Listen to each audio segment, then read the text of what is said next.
Hello, everyone. How you guys today? I have Prodigal here with me. His name's Don. Very interesting guy here. Hello, David. How are you? Um, I'll probably take a couple seconds for people to get all up in here. I did send out a couple messages to people too to try to see if they'll poke their head in. So, but I thought it would be fun to talk about things in the hobby, like in you know when I wasn't alive, the 70s, 80s, maybe even the 90s, you know. Um, and there's just a lot of things that are different when I go and look back at stuff. It's like wow, just kind of it's a lot. It's a lot. I'd be scared to do fish in the 90s. Like I'd be scared. I'm still scared now to do it sometimes, But um, yeah, why don't you tell a little about yourself and tell me when you've been first started keeping fish. Right. Hello, everybody, or hello, David and Jacob. Um, I started keeping fish in the very, very late 1960s, and I bought a used 10-gallon tank. It was a Metaframe that had a slate bottom because that's what aquariums had back then. It had a stainless steel lid with an incandescent, like oven light bulb in it, Oh, and wow. which basically heated up the water on its own Oh my. as incandescent bulbs would do. All right. But one of my first recollections was going to my great granddad's house. And my great granddad, he immigrated from England to the States. God, back in the very early 1900s. Mm. And he was a man of many talents. He was a bootmaker, and he was a clockmaker, and he did construction, and he was an engineer, and he built his own aquarium. Mm. And this aquarium he built was long before silicone was invented, and so the seams were all done with putty. Wow. And this tank had a slate bottom as well, and he drilled through the slate and put a valve in the bottom of the tank, and it was I don't know, it was a custom tank, so Mm-hmm. I would guess it to be probably about 80 or 90 gallons, something like that. And he had it in a bay window on the side of the house that he lived in, which is a house that he built himself. And there was no direct sunlight, but it was a very bright room. And he went down to the drugstore, which is where back then people bought fish and plants and fish food and so forth, because, or they go to Woolworths, if you remember Woolworths, the old five and dime shops. And he bought a bag of common guppies, and he bought a bag of anacharis, which I think we call elodia these days, and stuck them in the tank, and just let them go. And he'd feed them a couple of times a day with some granular food, which is a lot like this liquefry. I don't know if you can see it. Yeah. Um, Liquefry that I use for my baby guppies. It felt about the same, looked about the same. Mm. And then once a week, he'd stick a bucket underneath the valve in the tank, open up the valve, and drain a bucket of water out. And whatever plants and fish came out with it went down the toilet, and he'd top it up with tap water. Mm. And the tank was absolutely stuffed with these plants, and had these fish just going mad breeding, and fish everywhere, little tiny things like Endler guppies is what they looked like, common guppies back in the day. Um, and I was always attracted to them, but I was never fascinated by fish until I spent a week or so living with some cousins of mine and down in their basement, which is where they had my sisters and I sleeping. They had built a false wall, in the end of the basement, so they could walk behind it. And it looked like a wall with aquariums built in. It was just a couple of like 10 or 20 gallon tanks, but the Nice. entire basement was done up in uh, scuba diving gear and treasure chests and stuff like that. And it was all part of a, I don't know what you call it, just a The theme, theme of it. That's cool. just a theme. And I was just amazed at how enchanting this basement was. Mm-hmm.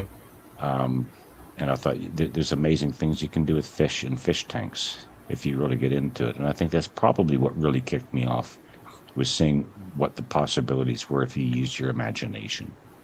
Right. And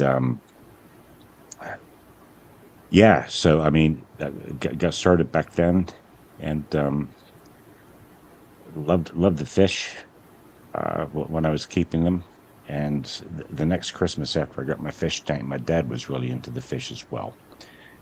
And I thought I was going to be clever and go to the classified ads in the newspaper and buy a secondhand 10-gallon tank for him Mm-hmm. for like $10 or $15, whatever I could afford back then. Um, but he did the same thing, and he went to the classified ads and bought me a secondhand 29-gallon tank. And so we both gave each other an aquarium for Christmas one That's year, awesome. That's and awesome. that's when it really started to take off. And round about the same time, when he was wondering what should he put in his tank and what should I put in my new tank, my dad saw an ad in the newspaper or heard about it on the radio for the annual meeting of the American Fancy Guppy Association. There was meeting in Howard Johnson's hotel just about a mile down the road from us. And so he and I went to this fancy guppy show, and we both fell in love with what they called back then the half black red tails, Mm. half black red tail fancy guppies. And we got into guppies, and we got into guppies in a big way. Heck yeah. And That's beautiful. it was just this, because my dad wasn't around much. I mean, he was a traveling salesman basically, and he'd leave town on Monday morning. He'd get home Thursday afternoon, Thursday night, Friday afternoon, something like that. And then because he was the pastor of our church, he was busy all weekend Right. doing church stuff. So I never got to spend much time with my dad. But we found a way through tropical fish to spend an awful lot of time together and have things in common that we talked about. And That's cherish awesome. those times. Cherish That's, those times. that's beautiful, man. That really is great. Yeah. That is great. I have one of those pictures pulled up, but Well, yeah.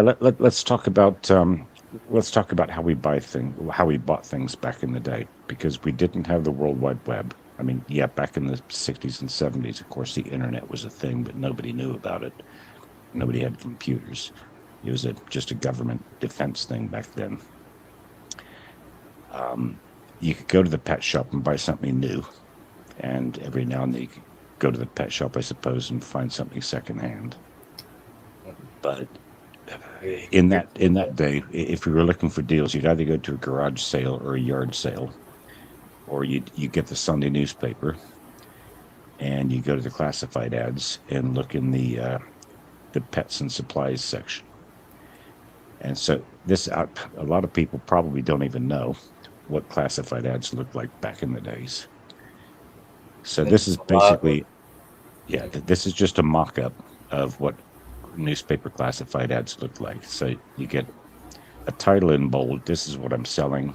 A short description, because the newspapers would charge the seller by line of text for the size of the ad, and then a telephone number Oh, to and then call the this is person. the little ticket that would be in the newspaper, or the, Yeah, yeah, or the it was magazine.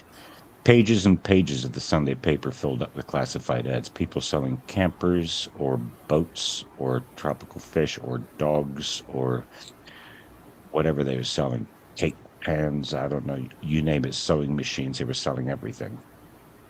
And so this is where I would look to find dogs that I could adopt, and There you go. fish equipment and tanks and stuff like that or even fish that I could pick up cheaply, and or conveniently, put it that way. And yeah, I mean that this is what life was like back in the day. And if you wanted to buy something brand new, Jacob, you can bring up the second image. This is a mock-up of an ad from a mail order ad from the back of Tropical Fish Hobbyist magazine, and you would find suppliers trying to sell new equipment.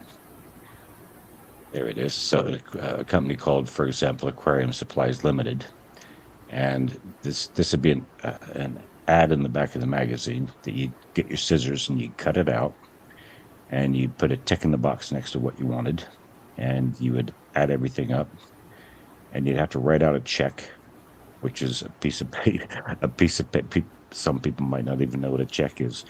A Yeah. piece of paper that's issued by your bank that you write who the recipient is and what the date is, and you put the amount of the check, and you'd have to sign the check, and each check had a unique number, and you stick that in an envelope and send it off to this company, and they would cash your check, but it would take 2 or 3 weeks just for the check to clear at the bank, and then they would fill the order, and then they would ship it to you through the United States Postal Service or Royal Mail, or whatever country you lived in. Mhm. And so in the bottom right hand corner, you can see it says, allow 4 to 6 weeks for delivery. So there was no Amazon Prime, there was no click and buy now and next day delivery and all of this nonsense. There was no price comparison. You had to decide what you wanted. You had to do your own research through. Yeah, I was gonna say that you had to find a book or Yeah, something that exactly. would Yeah, be about that exactly. fish. Yeah. Exactly, Jake. Through these, you have to do research through these old-fashioned things called books and magazines. Yeah, and nothing was instant. Nothing was instant back in the day. Nothing was fast. Everything took time. There's still good. There's good stuff in those books. Oh Like yeah, I've seen a couple. Like there's some good stuff. yeah. I mean, a lot of the information is out of date. Speaking of out of date, we'll talk to the advice that pet shops gave us when we Oh no. decided to get started in the hobby in just a couple of minutes. But I remember because I had a paper round, and I understood what customer service was all about, and I was pretty good at getting tips from my customers, so I had some money to play with when I was younger. And I remember saving up to buy like a Vortex Diatom filter, Mm. which they're amazing things. Can't buy them these days. And oh god, hang-on back filters that had these big electric coil pumps that sat on top, and they were super super hot. So the pump always sat on top of the filter, and they were, I don't know, like 4 inches deep and 8 inches wide, maybe 10 inches high, with just a siphon going in, and then the motor pumping the water back out, and you'd fill it full of activated carbon or just charcoal, which did absolutely nothing, and filter floss and stuff like that. We didn't have ceramic beads. We didn't have any sort of intentionally built biomass stuff. It was just charcoal and floss is all we put in our filters. Is this what they look like? Let's have a look.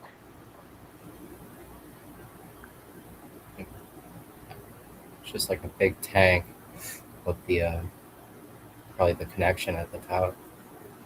Yeah, that's a diatom filter. So that's not a hang on back. That's a get it out and use it once every few months to basically polish and scrub your water.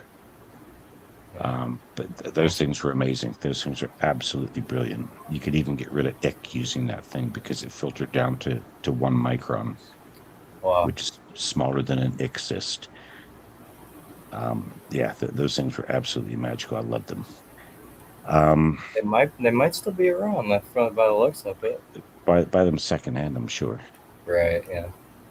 But I think one of the problems is that they filter using diatomaceous earth, and I think Oh yeah. that might cause silicosis if you don't wear a proper face mask and stuff like that. But Hmm. we weren't concerned about any of that stuff back in the day. We had no clue. I mean, Right. I grew up in a time when the kids in the summertime used to chase the DDT fogging truck down the road because it smelled funny, and we were breathing all these chemicals, which might explain a lot, with what's going on inside my head today. I don't know, but yeah, the times were a lot different back then. Yeah. Yeah. So, right, we were going to talk about something next, right, going to the pet shop to get your first tank or to set up your first tank, and the advice that they would give you. Mm. Now, I was fortunate enough. I grew up in Columbus, Ohio, which is where the Ohio State University is located, and they've got a very distinguished veterinary school there. Yeah. And from my recollection, most of the pet shops in town, and there were quite a few, um, they were staffed by college kids trying to work their way through university, and they were veterinary students, and they would give you the advice. They'd answer your questions, and they seemed to be quite knowledgeable. But back then, the only two parameters that we knew about and understood as far as tropical fish goes is water temperature and pH. Mhm. We knew nothing about ammonia, about nitrates, about nitrates. We didn't understand any of that.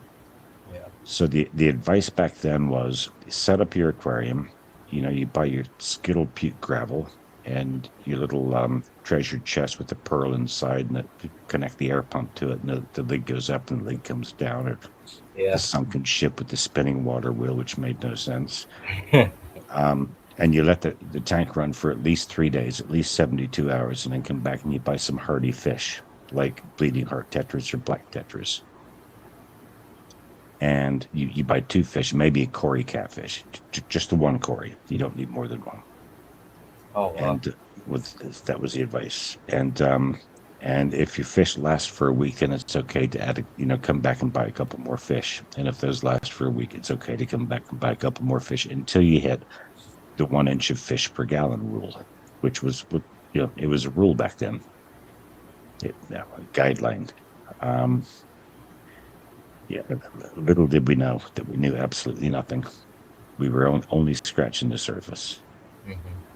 I think it's a pretty good rule for at least when someone is starting, starting out. And then later they can learn that it's not always the case. But I do think for the most part that's a good, when you're first getting in, it's a good thing to keep in mind Yeah, yeah. because then you're not going to really, your chances are you're not going to fail really, as long as you can make Well, sure you're not too overstocked. yeah, you don't do anything fast in this hobby. Yep. Yep. Um, you I know, always, I always say like if you're going to do any changes, uh, change one thing and then wait yeah, a week because you won't know if you change even two or three things and a week later you won't know that's what right. caused it. That's right. Yeah. So anyhow, grill Wow. me again. Grill me some more about Well, life no, in the that's old just that's days. interesting. So was there like did they have like water like the chlorinator for that stuff or like Yeah, like was there uh were books readily accessible or did you go to the library and check them out right. like We had this stuff called dechlor, which came in a little tiny blue bottle, and hmm it was the same consistency as water. It wasn't thick and it wasn't luxurious or anything like that. It's just 1 drop per gallon. But back then we didn't have chloramine. You okay know, okay de- I would dechlorinating water is a pretty simple chemical process. Dechlorinating or uh, getting chloramine out of water, it takes a little bit more than that. hmm Um, and everybody needs to know if their water supplier sticks chloramine in their supply or not, because that stuff is lethal and it doesn't go away. It doesn't gas off like chlorine does. hi CC, how you doing? Hello, CC. Hi. Um, we then had methylene blue for fungus problems. We had malachite green for anything that methylene blue wouldn't fix. We didn't have Metro. We didn't have lots of the other antibiotics and stuff like that. We didn't have CChem. I mean, imagine life before CChem. Right. Javon, Javon and his dad, they his dad showed him a lot with fish when he was young. Yeah, yeah, And he said when he was growing up that the pet stores said buy one or two of whatever. It was never like six or more. yeah, So but at least that's good to know. At least back then they didn't have more knowledge about. I mean, even now you go in there and they when I first they were letting me do the worst, and I knew they knew. They were letting me do the worst, and I swear that they just didn't care. Like I kind of got into it because in the hobby really I had got sea monkeys like and with the little underglove thing, and they bred for like 6 generations. I didn't know it was saltwater, so I was yeah, just topping it off and stuff, and like I just kept breeding them, and I was just fascinated with it. And then uh, I started doing more research and learning about like water changes and just like basic things like that, and I switched the water and they died.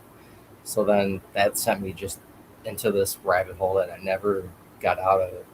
yeah, And the next thing I pretty much did, I did the other mistake that everyone does. Like I went and bought a little 2.5 gallon bow front with a bed on the same day, and went through that nightmare. And then I swear they knew they had to have known that this was happening. Like there's no way they didn't, because the guy there that he kept fish. Like he saw me coming by the tank. He saw me come in the next day and get like 6 tetras. Like, and they just kept giving them to me. Like, and I'm just like, oh my god. But it was I don't know I can't remember what happened, but just as the more research I did, I started to learn things and yeah, eventually got away from that and got fish sourced in a better way, from other yeah. breeders or like Well, if I luckily, go go ahead. ahead. No, Well, you and go then ahead. the other way I would get fish too is a lot of the fish. There's no there's one local fish store here. It's a really small like I live in Dubuque, Iowa. It's like right on the river. It's not it's big in Iowa standards, but like it's really like it doesn't have a big like hobbyist. Like there's not that many people that keep fish around here. It feels like because I can't even like I put out on Facebook all the time like showing these fish that I have these beautiful fish like free like come like because I want people to enjoy them. But Yeah, I asked them first like do you have fish? What do you have tanks? Blah blah blah. Like one guy, I asked him if he had any fish, and he said, "Yeah, I got a bluegill. I'm trying to get a baby bass." And I said, "Okay, well they're not food for your fish, so I'm sorry." But so I don't just give them to anybody, but I do like try to get them to people, and it's hard. Like people just don't even like reply to it. It's crazy. well, I think we've got an obligation to anybody that wants to take our fish, to make sure that our fish go to a good home. Yeah. And I mean, my first hourly job when I was a kid, I was like 15 years old. There's a new Petland that opened up in town, and I don't know if people remember Petland or not, but it was a franchise chain of pet shops. And I walked in, like grand opening day, and I saw the guy, and I said, do you own the shop? And he said, yeah. I said, who's your tropical fish guy?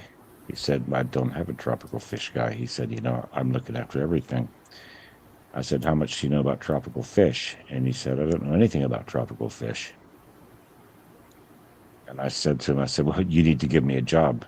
He's, I've been keeping them for 8 or 9 years, and I can help you look after your fish. And so he hired me. And, it was $2.90 an hour, minimum wage back then.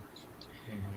And anytime somebody come in to look at fish and said, oh, I want 2 of those guppies or 4 of those glass catfish or whatever, I would just say to them, well, tell me about the tank you're putting them in.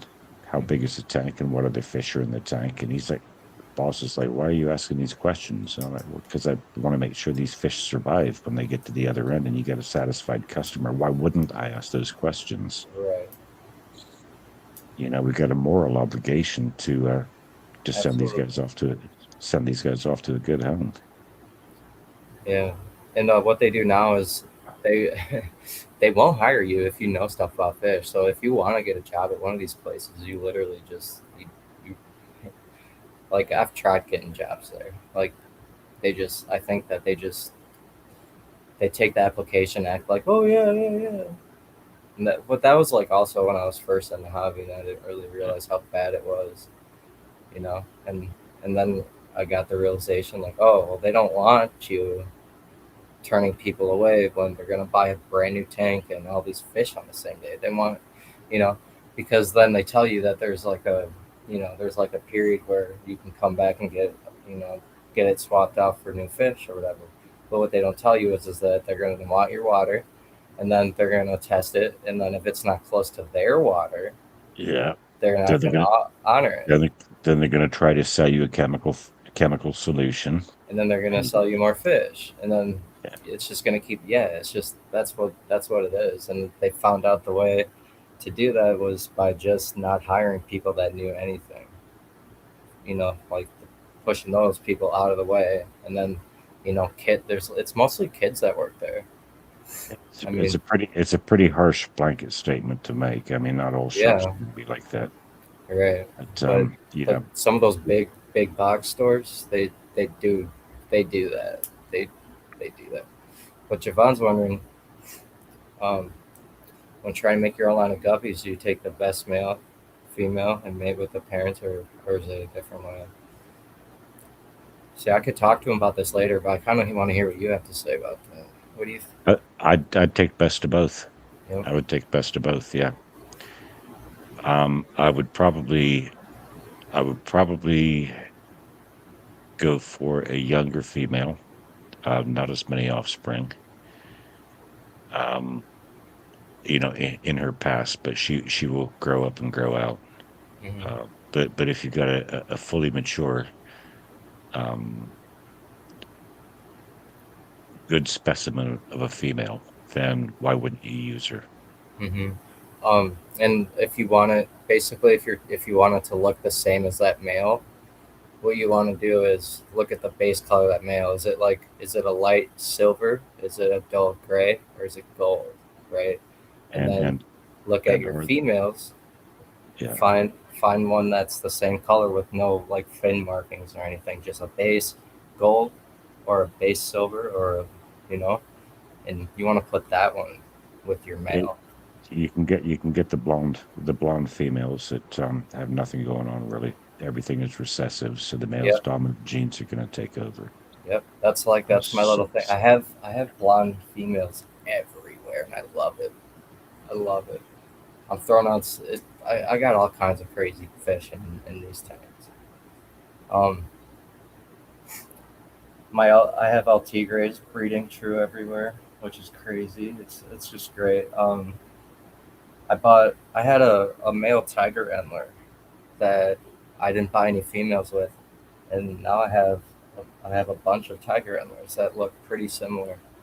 They don't all have like the pintail, but they're all like right there. And I just found some. I got some Vienna guppy babies that look pretty dang close to their parents yeah, too. So it's and I got Pingu guppies, but those are really cool. They got um, like a silver bluish metallic body, and then it's pink, and then towards the fin it turns more yellow, and then their caudal fin is yellow. They're really really cool. They're really cool.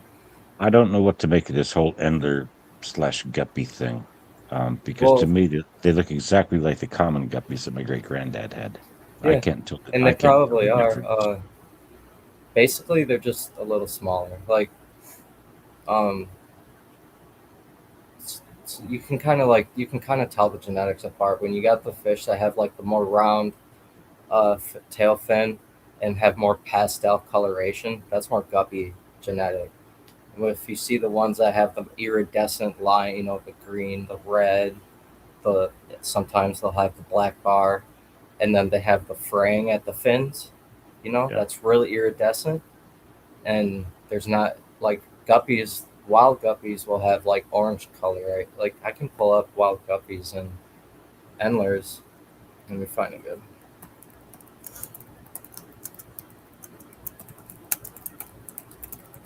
It's actually pretty fascinating because a lot of people when they see wild guppies they think that they're endlers and they're not. They Yeah. look really close. It's just the guppies will have more dotted patterns and they'll have more orange colors on them, whereas endlers it'll be red. So Jacob, what do you think about hybridizing fish? I mean, what's your view on that? Um, well, really, when it comes to these, I don't. I the problem is I don't have any endlers that are documented as wild fish, so I can't like register them to the database that I'm working Yeah. on. Yeah. But so them, I kind of have them in a tank. Like I have my LT grays and my other like wild endlers like with each other, and then there's endler females and guppy females in there, and then I do every once in a while. I like to take one and put them through through the other ones because you know I can't really. I'm limited. I'm limited because I can't really do anything. Like I can preserve the ones that I have, um, but I can't really do anything with it. Yeah, I hear It's stupid. the guppy situation is pretty bad these days, especially for fancy guppies. They've just been so inbred. And so that's where and that's where I think in that instance it's okay to hybridize that fish because, for example, my pingu guppies, they were all having bent spines. Were horrible, and that's what I did to fix it. I put Endler females in there, fix their Yeah. blood, and the males carried the phenotype over. Some of them just have a little of their color fraying at the end of the tail, so it's not that full guppy fan yellow tail, but they're healthy fish and they're Yeah. still beautiful. They're just a little smaller. I suppose at the end of the day, I mean, as long as they're healthy fish, that's a very good thing. I But did it. I did it to we get fix to them, really. yeah, we get to the point where we try to hybridize, different species of animal. And so these are wild guppies, Yeah. and these even have like this one has a little fraying at the fin, but for the most part they don't have like that fraying like these endlers do. But you'll see more dots, like black dots and orange spots. Some of the wilds do have snake skin and Yeah. these up and down lateral markings. Yeah. And so then when you look at wild endlers,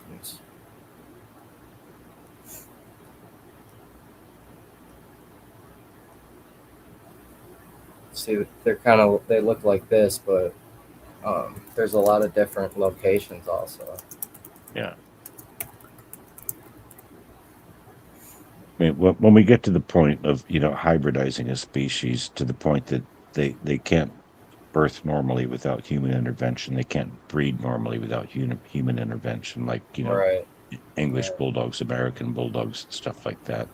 And that's just one example, and I'm sure there are many. And Then so, I think we've gone too far. right, We, absolutely. we Like we've what they gone do with too the far. goldfish and stuff. Like, I was shortening their intestinal tracts and shortening their spines, and it's just yeah, to me that's animal abuse. At yeah. the end of the day, they're carp. Let a Hmm. carp be a carp, for crying out loud. Right. So these ones are, I believe these are the Kumana location. Wow, those are quite bright.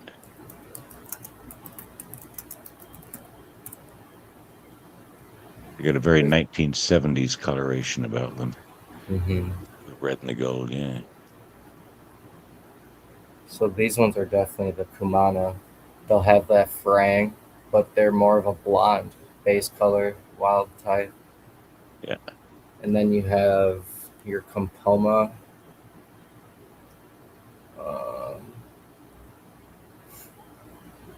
they even have a Kumano that kind of has like snakeskin pattern too. I can't really find them, but these You are. remember? Do you remember the old cobra skin guppies? Do they still have those around? Yeah, I have cobra genes in a lot of my fish. Yeah.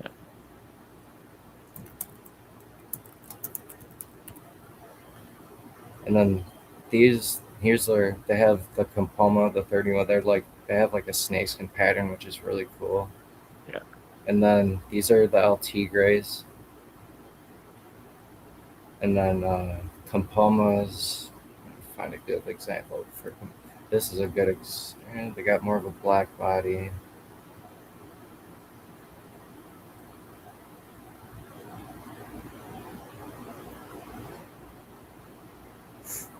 and have like frayed fin. But the LT grays are just great. I love them. They're so cool.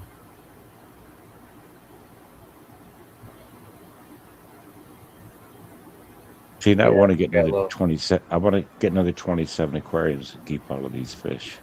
Yeah, they're really cool. This one's a Compoma. They'll have more of a black lining on their body, and Yeah. then like these red tipped fins.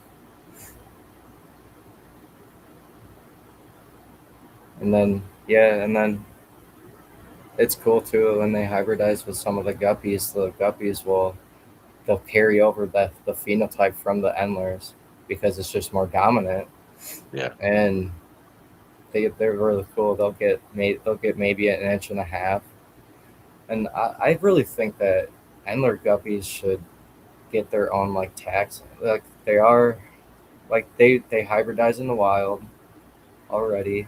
Like you know why are they not their own, like specified as their own animal? And if they did that, they could we could do research on that and see if they if what they're doing, what is their body doing? Are they carrying over like do they have the same things like guppies do, where guppies have the females have five different pockets, like in their stomach that they store DNA in, and they know which one's which by pheromone, Yeah. and then they, this one's too related to me, or this one I didn't like the color, and then no, this one's got really good genetics, so they can spawn. They're choosing which DNA they want to spawn. Yeah. But there's an awful lot going on in Posilia land. I mean, when you can get guppies that can cross with mollies and stuff like that. Mm-hmm. They normally throw off mules and so forth, but there's Right. so much jiggity jiggity going on because these fish are so horny. We never There are really know a where lot they of them are started out to related. begin with. Like the like you can hire like endlers and guppies. You can have an endler guppy hybridize with a mosquito fish, with a molly, Yeah, like with a they're hybridizing them with limias and uh, limias, mollies, and guppies, like in or just whatever combination. Like it's crazy. They're all related. I think it's interesting. It's not something I really want to do because that's a lot of meticulous, breeding. But I just like to colony breed my fish. It's just it's just more fun. And then you I can agree. take ones from different areas and have them be somewhere else and breed more fish. And then you can take a fish from there, and it's gonna have even if it came from one tank, its DNA is gonna be different. So you can go stick it back in that tank, and then Yeah, they can just keep breeding. yeah. What's the trickiest fish you've ever bred, Jacob?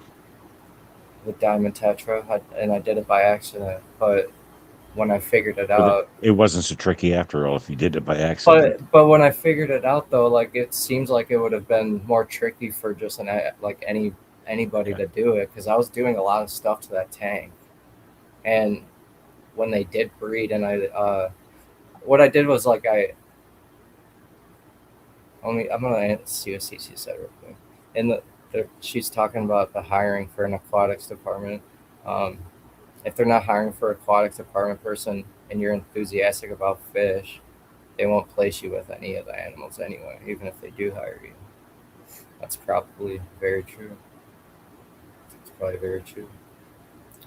So if you care too much about their welfare, they're not going to hire you. Yeah. Yep. That's bullshit. That's what it is now. They they want to make that money. Nope, That's crazy. I wouldn't allow it. It's crazy. What was I? I can't remember what I was just even talking about. The diamond tetras. Oh yeah. So um, I had some Corys. So what I had this 29 gallon, the same tank that I have right here. It's a 29 gallon, but along the whole entire front, I had small, smooth river rocks, but they were like at an angle, like coming up out of the tank, like across the whole front. Yeah, And as I did research after I like bred them, and I found out that they like to breed on rock piles. I was using RO water, I was dropping the pH in there. Um, I had some cories that were laying eggs, and I wanted to hatch those. So I took some of those rocks, and I put them. I set up a 5 gallon bucket with that, right? And then all of a sudden, I had fish all over, and like I thought they were cories for a couple weeks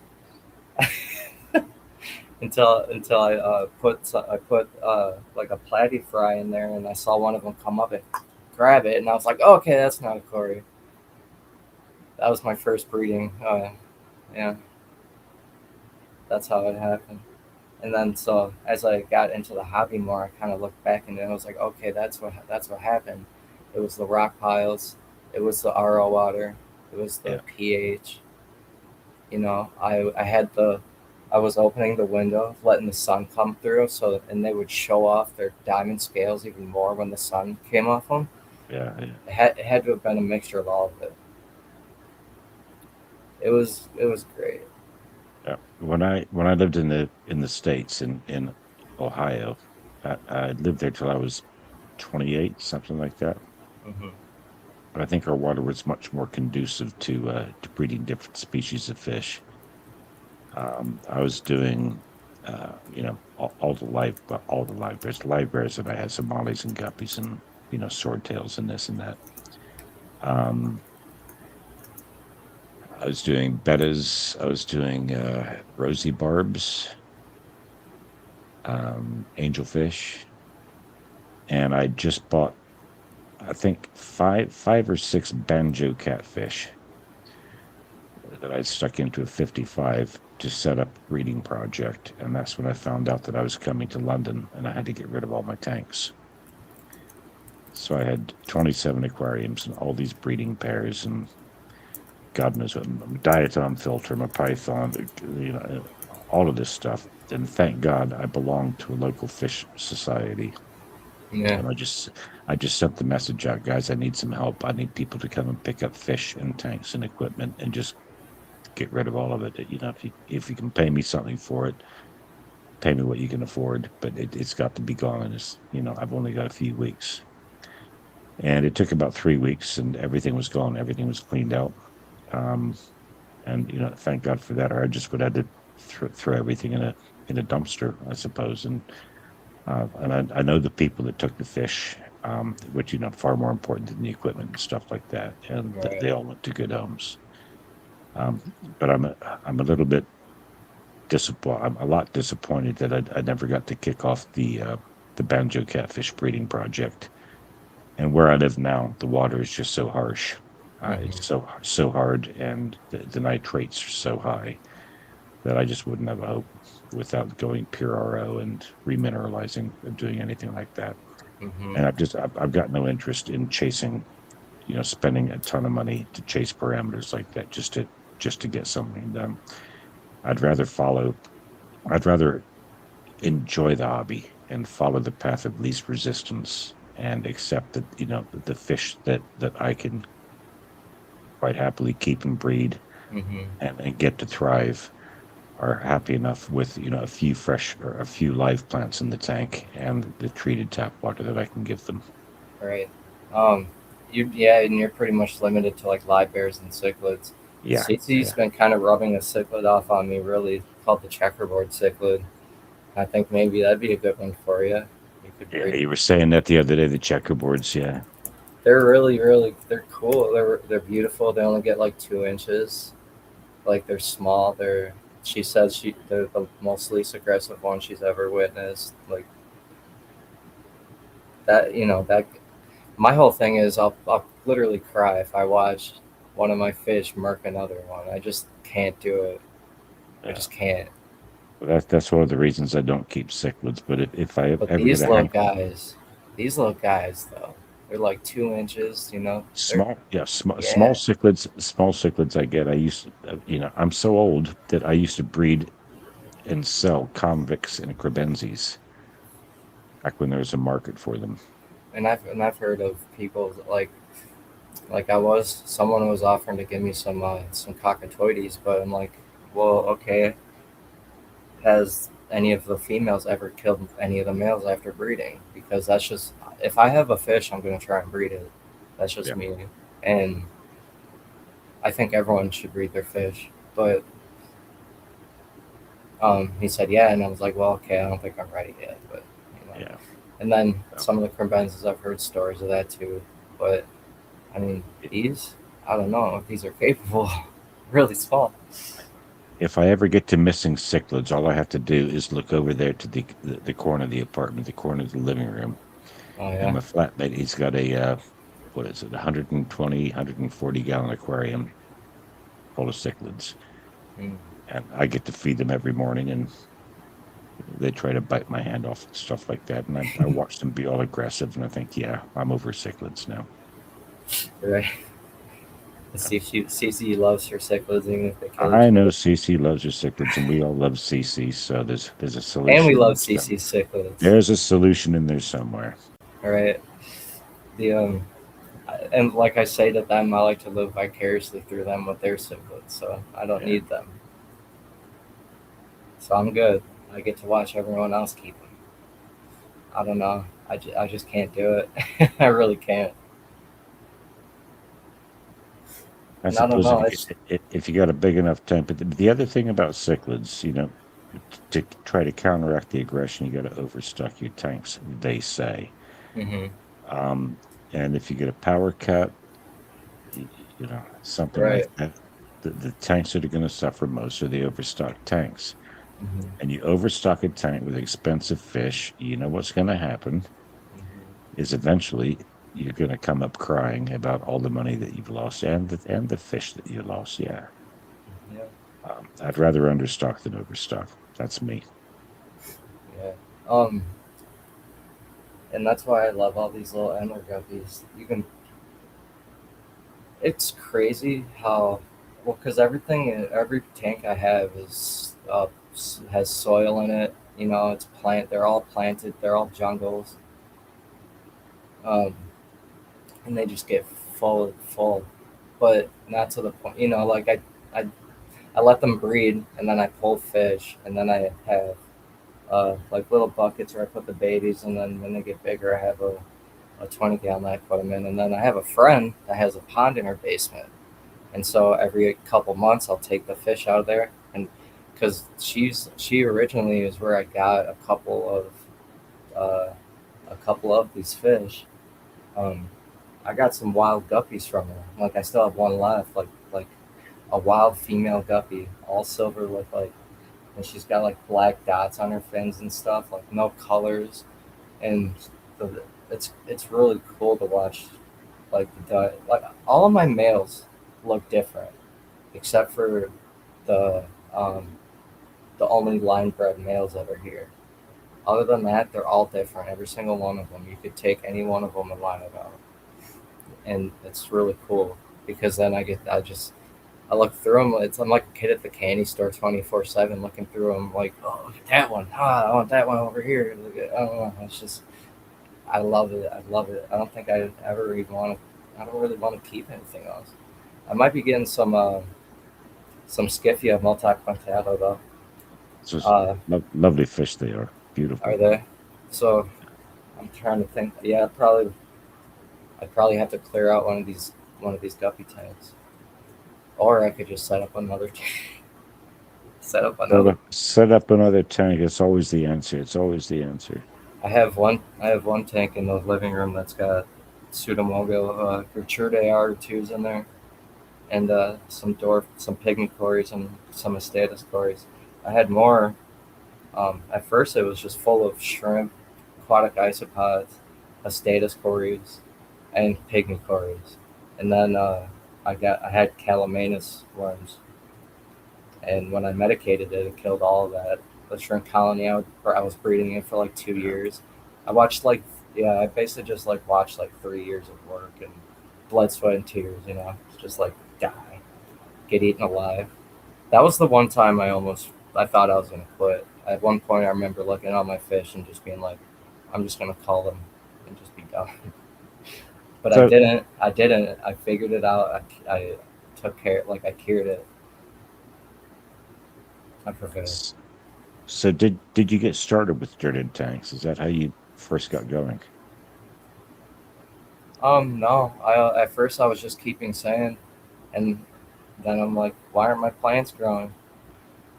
They were the easy plants that you could do like that, but I don't know. I just always had this idea of I want my tanks to be as natural as possible. Yeah. There's microfauna living in there. There's like scuds and stuff in there. They don't eat the plants. Like they'll be on the floating plants and stuff, but then the fish just are picking them off. The babies are eating all day long while I'm at work. And then I feed them twice a day. And it's all good. It's just so much easier. I don't really. The only maintenance I have to do is clean the filters and do water changes. I tried a dirted tank when I got back into fish a couple of years ago, and I probably rushed it, and I probably tried to save a little bit too much money, but I chose the wrong soil, Mm. and I put too much soil in the tank, and I didn't know what I was doing.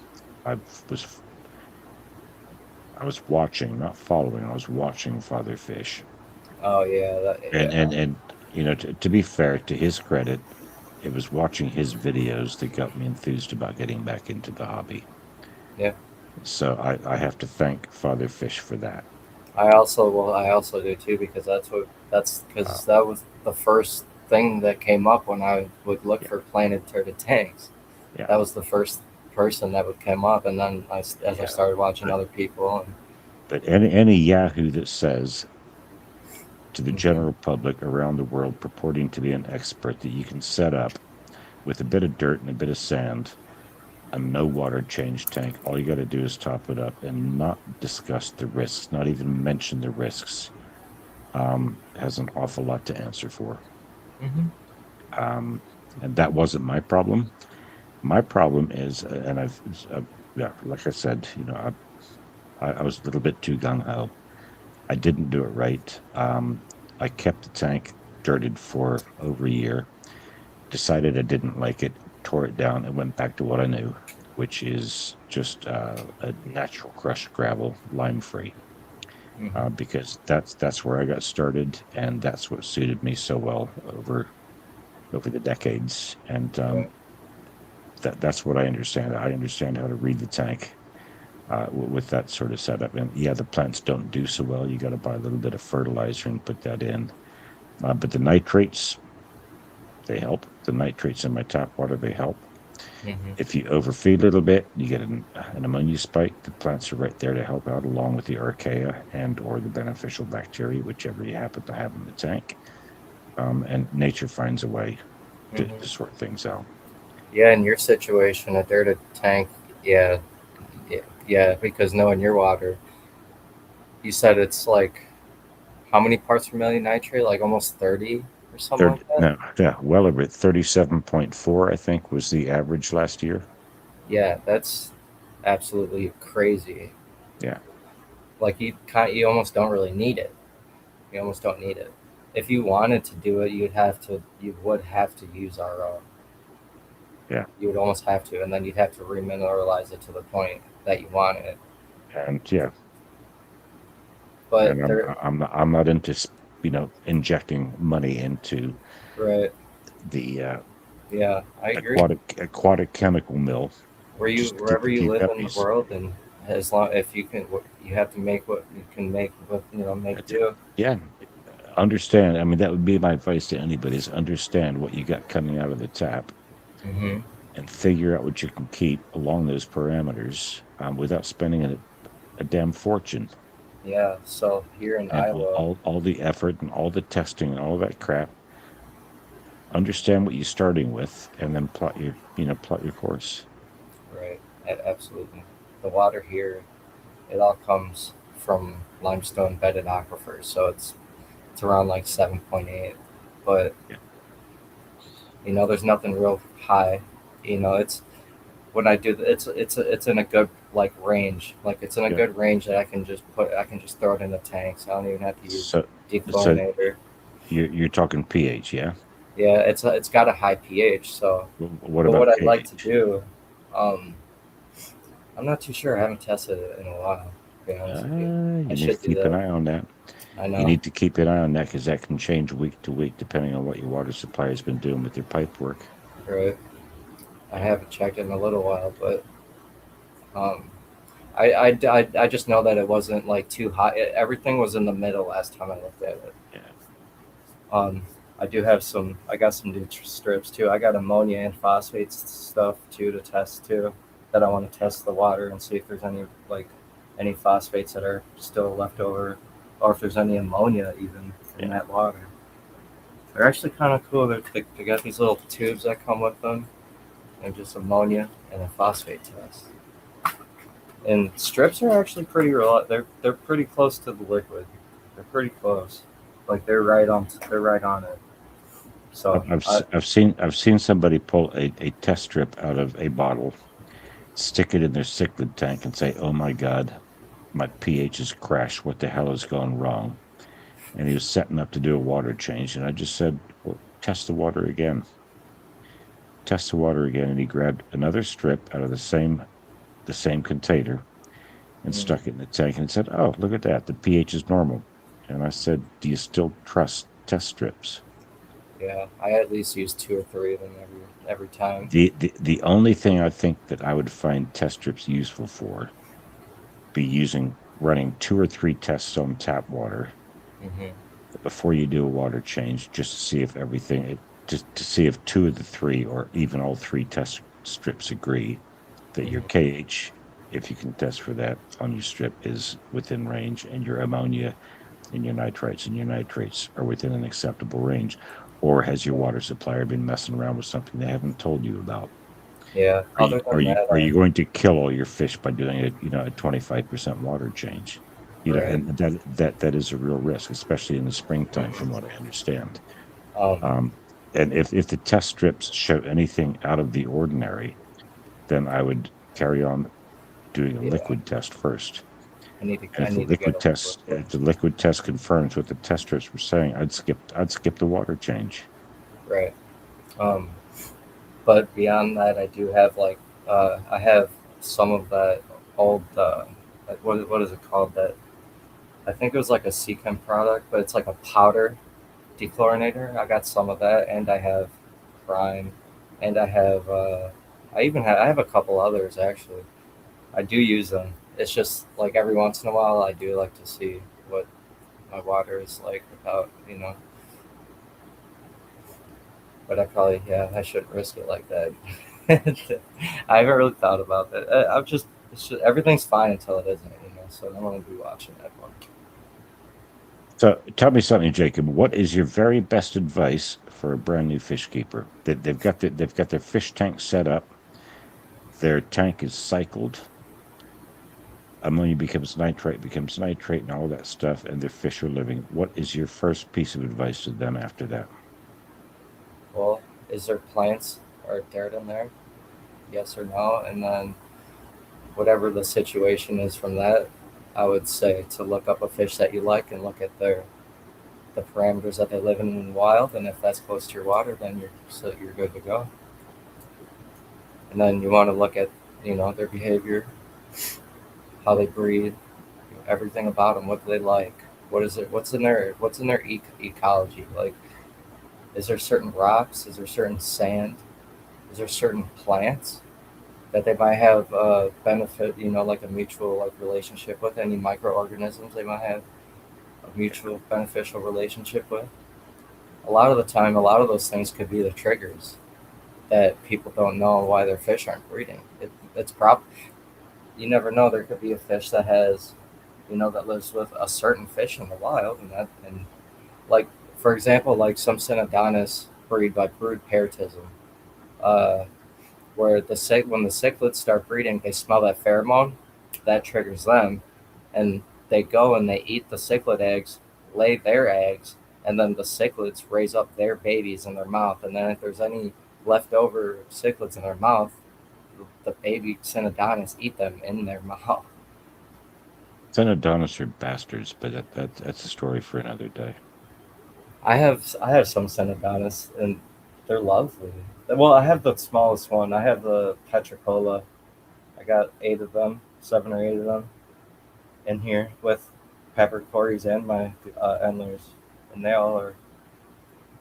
I have a bunch of driftwood pods, like cocoa pods, betel pods, melon pods, challah, Malaysian driftwood, just other big pieces of driftwood, like all stacked up around rocks with all these pods throughout it. And so during the day, they all are just. And then every like week or two, I like to rearrange it a little bit to keep them stimulated and reestablishing territory and just keep them like. Imagine living in your house and never like rearranging it or like you know what I mean. I don't know. I the fish like it. I think I've looked at studies that say that it helps keep them stimulated. I suppose it does gives them new things to explore, so they think. Right. Yeah, My first piece of advice to a new aquarist would be to never feed your fish like this, unscrew the cap, and go shake, shake, shake in your aquarium. yeah, You always take the cap off, and you take a pinch out, and you stick it in, or you get a little scoop. You know exactly how much you're putting in your aquarium. Because I've seen with my own eyes somebody go, oops, with pellets, and woke up the next morning to 17 dead yellow labs in their tank because they just overfed themselves. They hmm, gorged themselves. And 17 dead cichlids the next morning. And to me, that's such common sense. yeah. And You know, that's what's good about what having like microphone and scuds in yeah. each other too, because When if you're that measuring happens, ingredients, into a mixing bowl, when you're baking something, you never pour the stuff into the measuring spoon over the bowl. You do it somewhere else, and you level the measuring spoon, and then you tip it into the bowl. Am I right? Am I wrong? you would think people would, I'm right. Yeah. do that with all of it. Yeah, I have. I got a couple different foods I like to feed. There's a food that um, my LFS. There's uh, this woman. Her name's Maddie. She works there. Her dad and her built. It's basically like in their garage of their house, Yeah. and they're building a huge warehouse. I think they're building something. I can't wait to see what it is. But he's not around, so she's doing it all by herself. So I really like, I like to go and buy the food that she makes because it's good food anyway. And um, yeah, I just like to do that. And then I'm supposed to be doing a video with her. I asked her if she wanted to do like a store tour thing, but she's always busy. But hopefully I can get that soon because it's the only LFS here, and I don't want her to go anywhere. Okay. And but other than that, I like flu ball bug bites. I really like flu ball bug bites. I have like a really nice protein mix of food that I got from. It's like a flake mix that I got at the Tri-State Swap in January, and it's like a whole pound, and it's just a whole bunch of stuff in there. Sometimes I like to mix spirulina powder with it. Um, I'm always feeding spirulina, and the scuds are a really good source of carotenoids, and because they eat algae and spirulina, single celled algae is spirulina, and that's what gets my guppies and my antlers so shiny, and all the carotenoids in their Yeah. body, like they grow out to like the natural size. They're so much healthier than any guppy I've seen in the store around me anyway. And what those little carotenoids in their body, what those actually are, they're like little crystals in their body, and when they're at the top of the water and the predators are below, the sun's going through the fish, and those carotenoids are prisming out that light to confuse the predators below, and I think it's really cool.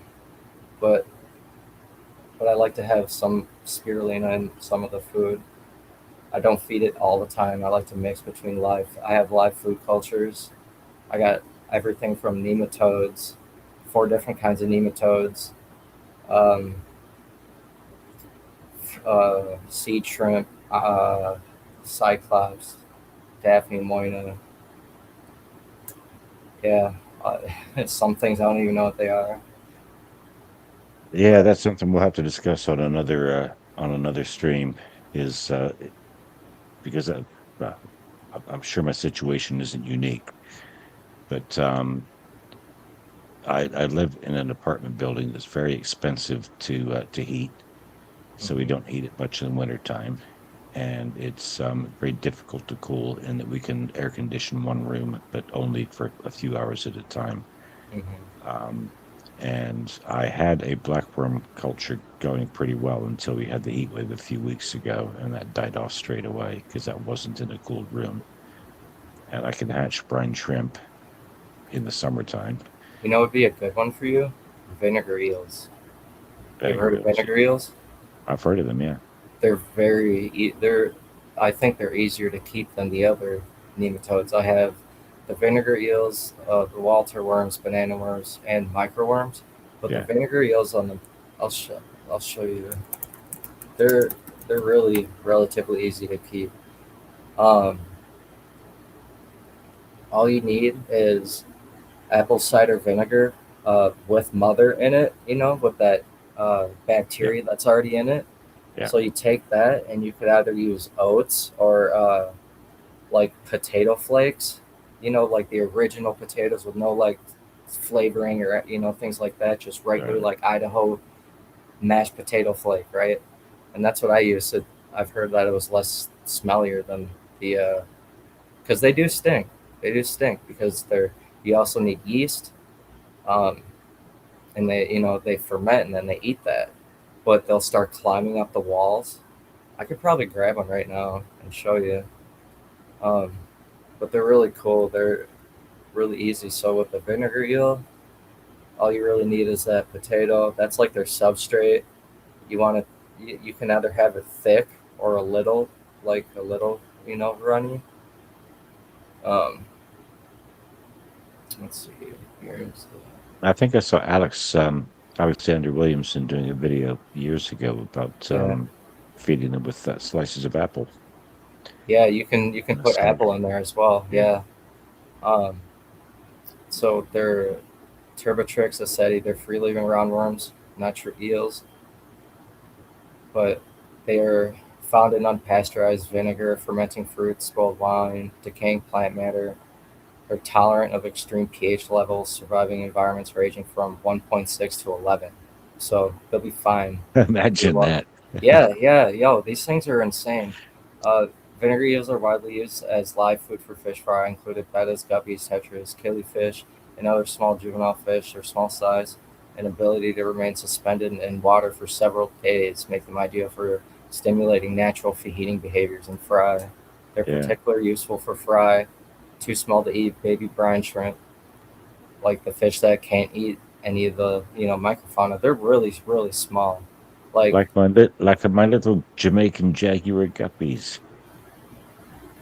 yeah, they And would yes, love we these things. had more guppies last night. Again, There you go. Isn't it they fun? just they just won't stop. I love it. I just love Yeah. it. But basically, what you do is you can go on like eBay, find find a starter culture. Sometimes you can find all four of them together, and you can kind of. The only thing with the other ones is you just use like for the banana worms and all that. You just use the potato substrate, like some water, maybe some white vinegar, um, and you put active yeast in it, and they all can go like that. But the vinegar eels are just like they're like more prolific.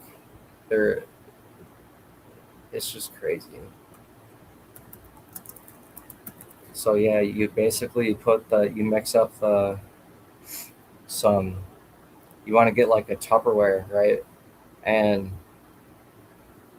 you get the Tupperware, and then you can put like a little hole in the Tupperware, and Yep. then instead of cotton, get some of the like filter floss and just kind of bundle up a little piece of filter floss and stick that Yep. in there, so the air can kind of still come in, and they're not gonna like come bursting out of there.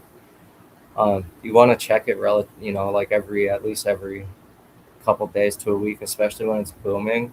because they'll start climbing on the bottom of the lid and everything. But Okay. and then you can what I like to do is I like to get paintbrushes, and I'll just take them off the walls with a paintbrush and then just put it into the tank. And Yep. then every so often, I'll I'll get more potatoes and take like some of that culture and get a new one going. You want to like propagate the culture every so often because it's fermenting. It can get pretty gross. Yep. But um, if you can put it in, I basically have it in a box in my closet, and you don't want light going in there. So it does kind of stink. That's the only thing. But if you Indeed. can handle it, like it's so nice. They do this. They kind of climb up the side, and this isn't like liquid. So like when it's when you have like a good thick, but not too thick, like a little runny of the potatoes, and you got the yeast on there, and then the apple cider vinegar with the mother in it, and yeah, they just all establish right on top of that, and then they'll start climbing the walls, and then you just wipe them off and feed them to your fish. I'm going to have to take a water change break. I'll be right back. Okay. But yeah, live food is very fun. You got blackburn, Cece? Nice. That's another thing that I really, really want. The only thing that scares me about blackworms is, and I know that the snail leeches and stuff and the planaria aren't that bad because I could just put a Cory in there for a couple minutes or something or whatever and like have it eaten. But I don't know. I don't know. I got a lot of microfauna like the scuds and stuff. And I don't want them to like become havoc. But I'm sure you could find out if anybody can find out a way, CC. You can find out a way to culture them and not have any of that crap in there. I would love it. I would love some. And Son Adonis, man, what's going on, brother? How are you doing?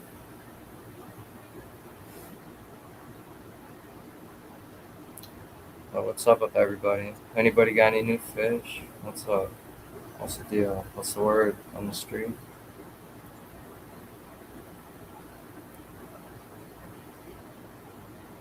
What's the word?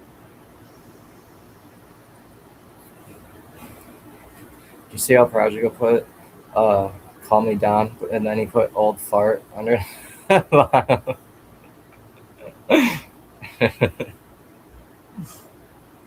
He's funny, man. He's a funny guy. He's a funny guy.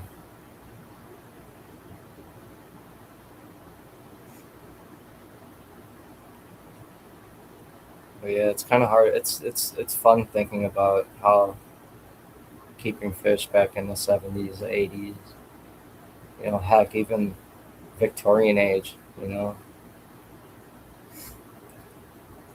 I mean, we have records that are going all the way back to like 600, almost like 2,500 years ago. They were aquaculturing koi in China, like in the 1500s, with documents and like revised versions of a book that was written in like 600. It's just crazy. I need to do a couple water changes too. I did a couple yesterday. I did the frogs. I did oh yeah, I did one of my 10 gallons.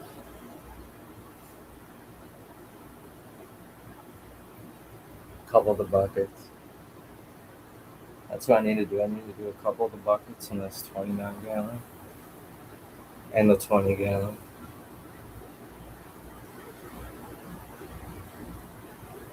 And my dockets are good. They don't need one right now.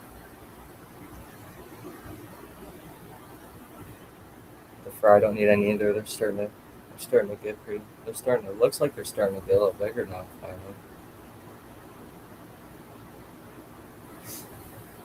Yeah, Javon. I used to be like before I was in school, man. I had this like scheduled out. I had this really meticulous like schedule that worked so well. Like I would do certain tanks on a certain day of the week and the others on a certain day of the week. And like now with school and work and doing this and just like other stuff that I'm doing on top of all that, it's kind of like that. It kind of just it's like colony breeding the fish and just every day I look at them and then if I think that a tank needs a water change, that's when it's gonna get one. Nothing, not, nothing's been bad. Oh yeah, and I did my pinky guppy tank yesterday.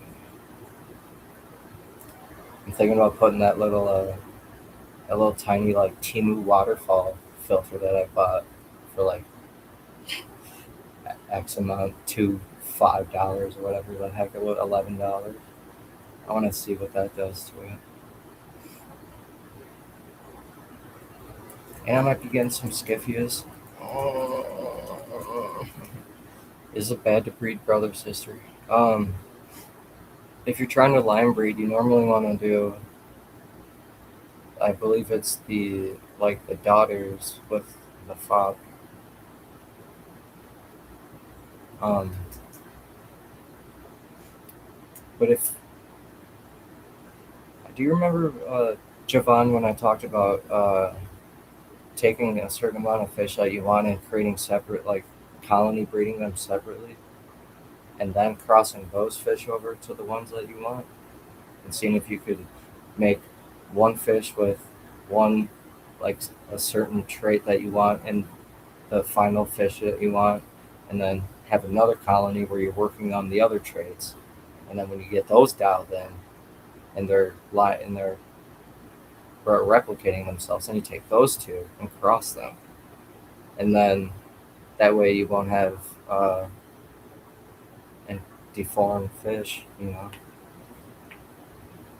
But there's a lot to it. There's a lot to it. But I like to just colony breed it and put the ones I like together. But if that's what you're trying to do, I would rather take the daughters of the female and put them back with the father to try to get that line folded out, and then maybe if you can find some that have any females at all that have no color whatsoever, that are maybe in a different colony, they might choose that guppy's genetic over the other ones. It's worth a shot, as well as not interbreeding too much. So, like, if you want, I can get a hold of you later. We can really go through it, but yeah, we were just talking. I got some water changes to do too. I did quite a bit of them like yesterday, but I did my frogs. I have African dwarf frogs. They're awesome. I love. They're breeding. Those are cool. You ever had an African dwarf frog before? Little aquatic frogs. Me. They're really really interesting. They're really interesting. I've bred them a handful of times. Um, the first time I bred one was right before uh, I was like getting into the guppies and stuff because the holdout tank that I have like a 20 gallon that I put that I like yeah that I when they're done I take them to my friend's pond But when that was empty, it was full of microfauna, and I took a tadpole, put it in there, and just left it and watched it farm all the way into a froglet. It's really, and it's a, and it takes a long time. I'd say it takes about a year for a frog, African door frog, to go from a tadpole to a frog that's like maybe like this big, like about a year. Like they're just slow. Like it's almost like 3, 4 months, 5, 6 months for them to even lose their tails. Like at first uh, the first thing that they do that they have the gills and the tail. First they grow the legs, and then and it looks really weird at first because it looks like two little nubs coming out of them, just like two little fists coming out of their chest, and then their arms come out. They get rid of their gills and their They're sat, tail. and they're sat there saying, "What the hell are these? What the hell are these? Yeah, like what's going on, dude? They're What's really cool happening though. to me?" I remember one time I took one of what I had to pellet train them too because I gave them to a friend with her 8-year-old son. She wanted to give him some African door frogs, um so then I had to pellet train that frog like real quick. It was really easy. Um, I like to. They're really blind. They're not blind, but they have really good senses. But their sight isn't so good because they come from peat swamps and stuff like that in like Africa. And Yeah, um, but when I'll drop some food in, and then I'll just tap the lid like 3 times, 2 times or 3 times, just and they'll feel that vibration and they all come up to the front. It's really cool. It's really cool. It's just little environmental cues. They smell it. They hear that, but those knocks. They know what's going on. It's interesting. yeah, It's yeah. The interesting. animal behavior and response is something that's really incredible. Um, And people keep them with fish, and it drives me absolutely crazy because anything that comes in front of their face, they're gonna grab. Like yeah, if you got a small fish, like it's gone. but, you know, Like they have they claws. They do that whole thing like that. Like I was giving a mosquito larva when they were babies, and yeah. I was like one time I gave one like a little bit bigger of a mosquito larva. I wanted to see how it handled it with like the claws and thing because I know But that they'll do that. And he grabbed onto it, they're only mimicking what they're going to do in nature. right? And that's why I like to give them that stuff too because Yeah, that's what they would be getting in the wild. I like yeah, to. I feel like if you raise your fish the way that they're supposed to be raised, they're gonna display the behavior that they're naturally supposed to because of the things that the environmental cues that are around. yeah.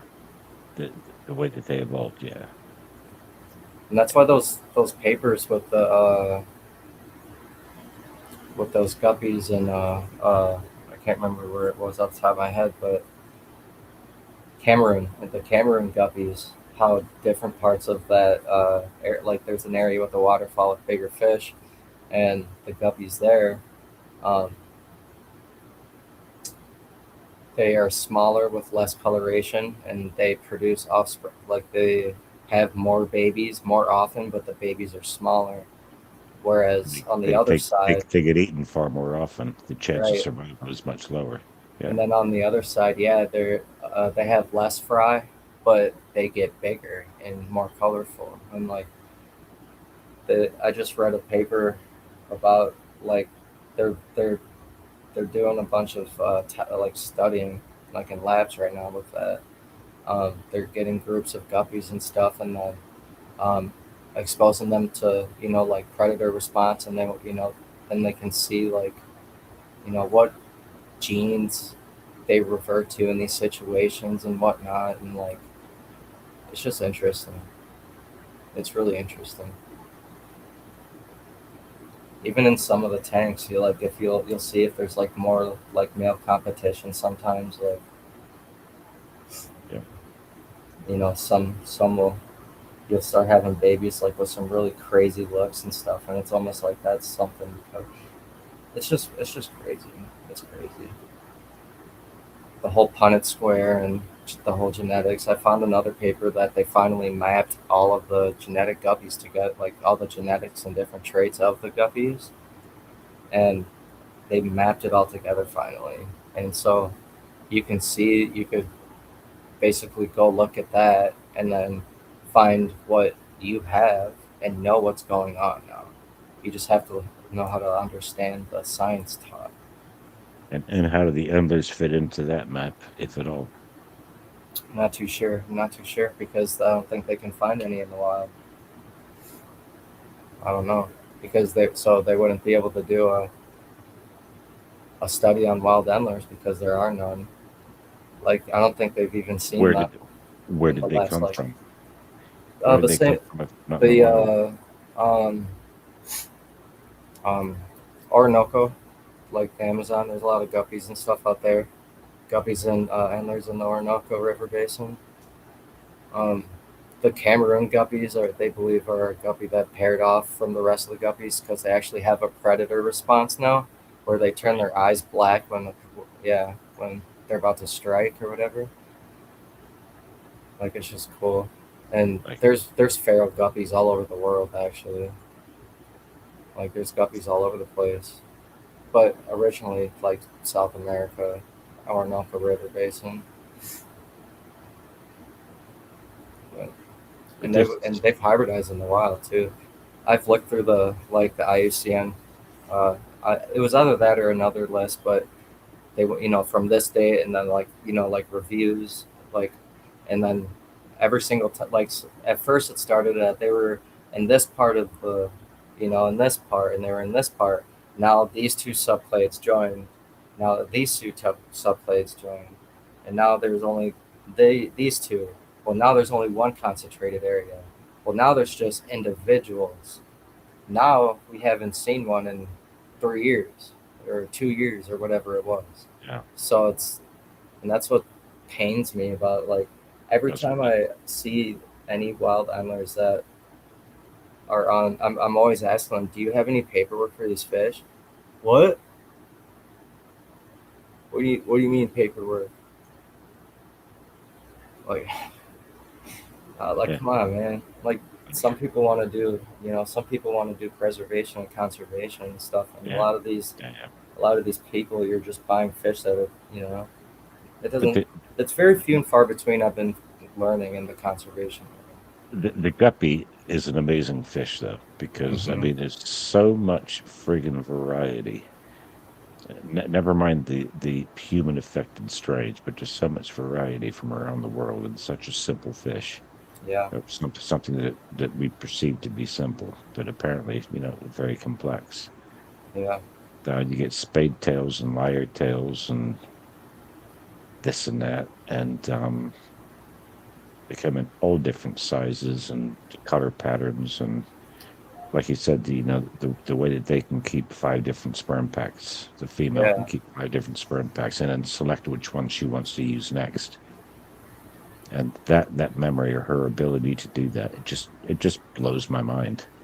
Have you ever heard about that before? Yeah, yeah, yeah, It's really great. The first time I heard that, I was just like, it made a lot of sense as to what was going on. Like, yeah, I was able to connect the dots within my fish, and like, oh, because at first I had, um, I had no luck. Like every guppy I had was just dying. Like I originally, I was still dealing with Petco at the time. I was still kind of a noob yet in the hobby, and I eventually I stopped going there because of it because they were all just so deformed and like I would get one and I'd be looking at its body and I'd be like, it doesn't even look like its organs are in the right spot. yeah, And then I'd go back and try to get another fish and they'd be like, well, you've been back here a lot. And I'm like, well, you got a dead fish floating in the same tank as the guppies are in. So, yeah, like, you want my water? Like, what the hell? yeah. What? But, and that's when I met my friend with a pond because I was also trying at the time I was breeding platies, variatus platies, and other platies, and that's kind of why I wanted to switch to guppies because I was trying to mix different platies within the same, like like all the fancy like common platies like red wags and coral platies and all those things. I was trying to see what they would look like mixed. And Yep. then I had the variatus platies, and those were really fun too, but they get pretty big, and they're actually really like you think guppies are really persistent. Get some platies. Get some platies are really mating persistent. I've I've seen them harass females to death. Like it was too much for me. It was like these guys are too much. They're too boisterous, some of them, and I don't know what it is about the guppy. They just kind of have this like peaceful temperament, and they still have, even though they're constantly trying to mate and stuff. Like all the instances in between that, they have a lot of personality, and it just switches back and forth. But you still get to observe it. And so what I was doing, I was trying to surrender some of those platies to the Petco one time even, and they said no. No. Like, okay, because they used to do it, and I guess not anymore. I actually gave them my phone number like a month ago. I like to go in there just to see what's going on, and I gave them my phone number. I said, if anyone comes here and tries to surrender fish, call me. Feel free to call me, Yeah. because I know you guys aren't gonna. I was talking to the employees, and the employee even told me like she told me some stuff about how she's seen things get thrown away that shouldn't get thrown away, and I'm like, oh my gosh. I asked her, I was like, is there cameras back there? She said no, and I'm like, okay. So I might have to do some vigilante work here. I'll make sure that they're, because if that is going on, I'll expose it, because I'm just not down with it. You know, I'm not down with it. Someone's gotta speak up on these fuckers, man. But yeah, so then I took the platies to my friend's her pond. Like I didn't even like know her. Like I knew her through the hobby. That's how I got into contact with her. And she wasn't even at home. She left her house open to me, which was just amazing. And I went down there. I put the fish in her pond. She said I could take any fish I wanted. I'm looking through. I'm seeing endlers and like wild genetics. I'm just like, I'm just I'm just grabbing them, Gimme, like I gimme, get gimme. like no way. Put a couple back. I'm like, okay, I'm doing too much. I'm doing too much. Yeah. I'll breed them and come back. So ever since that, I've been restocking her pond with them, and I like to grow them up in room temperature without heaters and stuff and live food. I've like diversed her pond. I've brought plants, different microfauna like scuds. The scuds I brought there saved her pond from crashing multiple times. Um, Her power went out, and all of her like store bought fish died, but my fish didn't. And it's just I don't know. It's just it's rewarding that they're just that tough from what I've been doing with them. Yeah. I don't know. I feel like when you really think about it, this hobby is like really niche in the grand scheme of hobbies, and especially live bearers, because people just don't know, because a lot of people don't have friends with ponds or whatever. Like, and that's also another thing is that she allows me to keep breeding them. Yeah. Yeah. I mean, So I always make it up to her. you're quite fortunate in that respect. I mean, I live on the second floor above the ground floor in an Hmm. apartment building. I got very little space. I've got this rack right here. I got a couple of tanks in my bedroom that aren't very big, um, and that's really all I got room for. I've got no room for a pond, no room for a tub, anything like that. Right. Um, but I mean, we all as sort of fish fam, we all share sort of an umbrella geek for things tropical, Yes. aquatic animals, whatever. Hmm. But within that, I think we all have our own sort of specific geek. I Every believe fish needs a fish geek to keep them going. And I believe that everybody in the world is on the spectrum that people don't like to talk about, Yes. in some respect, and some of us let it show, Yeah, and a lot of people don't. I You get agree. you get plane spotters, you get train spotters, you get people who knit and crochet, and you get people who bake incessantly. Hmm. Um, you get you get all sorts of people that collect bottle caps and matchbooks and beer cans and Right. you know porcelain dolls or whatever the hell it happens to be. Um, Yeah.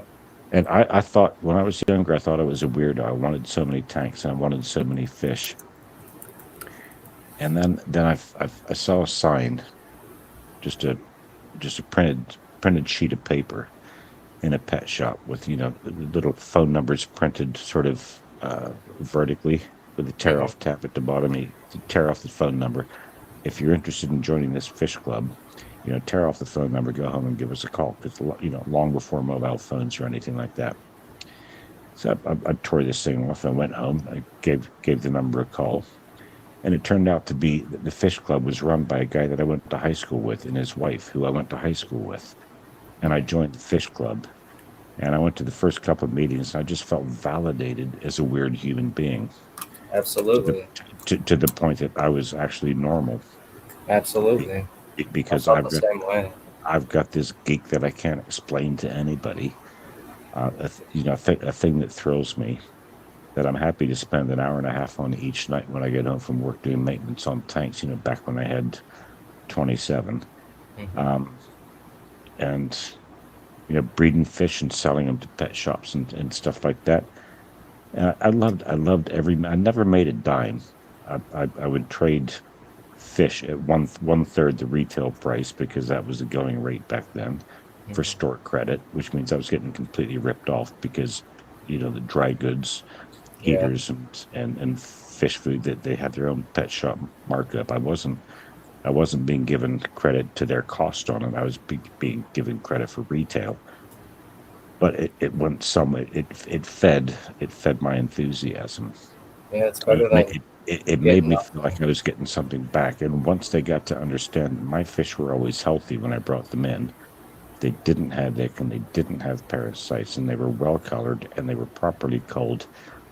Um, they were well fed, and that Hmm. they grew up and they were healthy. They didn't get returns and they didn't have deaths and stuff like that.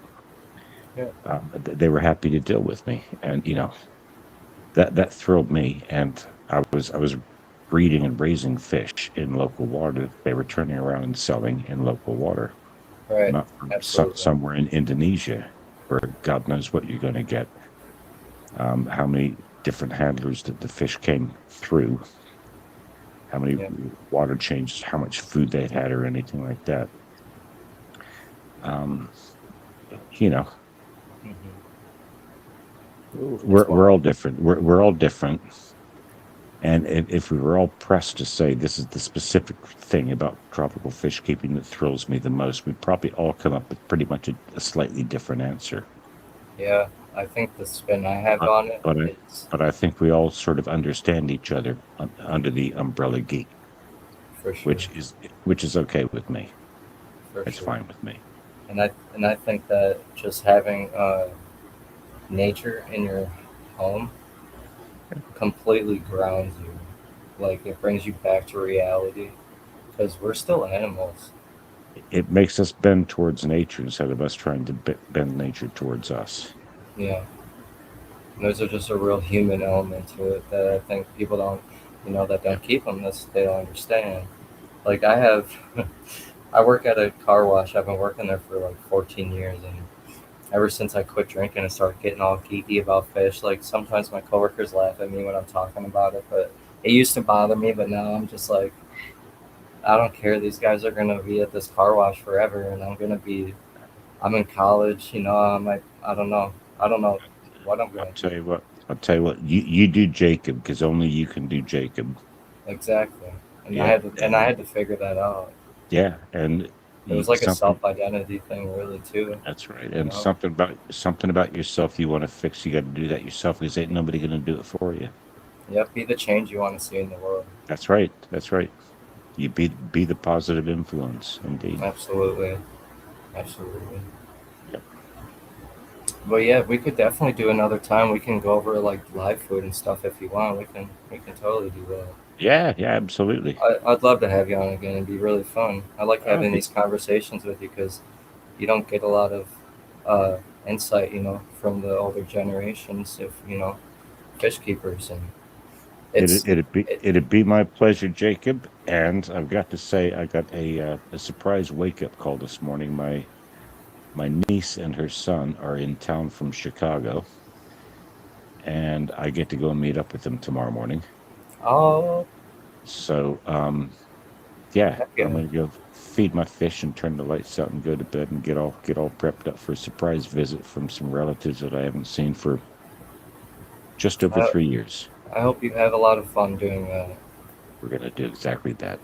And thank you for sharing your stories with me. I really appreciate it. It's really Well, fun. thanks for the invite. It was a great conversation. I think it just Yeah, we'll do it again for sure. hopefully you get a few replays because I think yeah, I think the conversation as a whole is worth people listening to. And It is. I like to talk about the things that people don't like to talk about. I really do. they've got to be discussed, and Yes. people need to understand how friggin' lucky they are these days. Mm-hmm. Um, and anything you don't like in the world, you got to take it on yourself to change. Yep. Whether it's the way you're keeping fish, the way fish are treated, politics. We're not going to go there. Right. Um, It's just unfortunate it is a part of it. but we can't just sit back and bitch about it. We got to stand up and do something. So Right. And also thank you for making a profile on the database.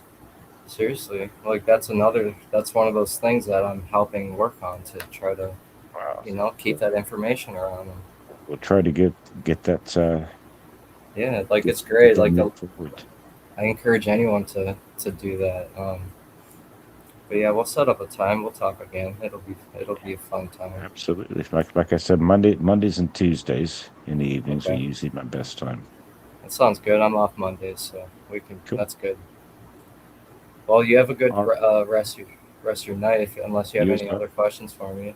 No, no, it's all good. I'm fed for the evening. All right, all right. You take care now. Thank you, Cece, for hanging out with us, and Yes, Jovan. Cece, Javon, everybody else, Arcadia, David, everybody. Okay, there you go. Can't All remember right. who all came in. Cinedonis, man, all of Don't you. don't forget the thumbs up, folks. Don't forget the thumbs up. Yep. Like. Everyone have a good day now. All right. Thanks again, Jacob. Yep. Thank you, Don.